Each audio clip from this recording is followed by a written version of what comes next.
আসসালামু আলাইকুম। একদিন এক সাহাবী খুব কষ্টে ছিলেন।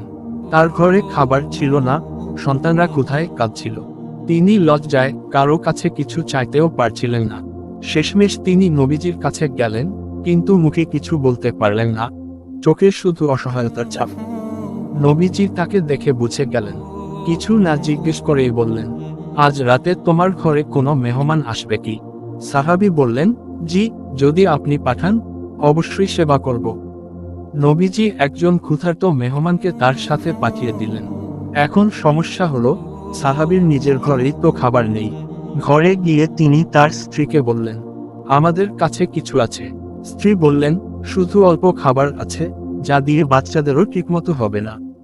তখন সাহাবী বললেন, আজ বাচ্চাদের কোনোভাবে ঘুম পাড়িয়ে দাও, আর মেহমানকে যেন বুঝতে না দেওয়া হয় আমরা অভাবে আছি। তারপর তারা একটা বুদ্ধি করলেন।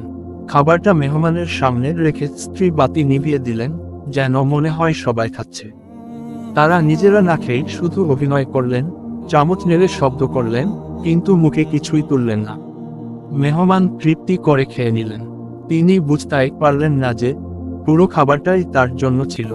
পরদিন সকালে নবীজি সেই সাহাবীকে ডেকে বললেন, গত রাতে তোমাদের কাজ দেখে আল্লাহ এত খুশি হয়েছেন যে তিনি তা দেখে হাসলেন।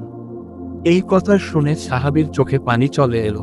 ক্ষুধা সহ্য করে নিজের প্রয়োজন ছেড়ে দিয়ে অন্যকে অগ্রাধিকার দেওয়ার যে শিক্ষা, তা আল্লাহর কাছে কত প্রিয়, সেটাই এই ঘটনায় বোঝা যায়।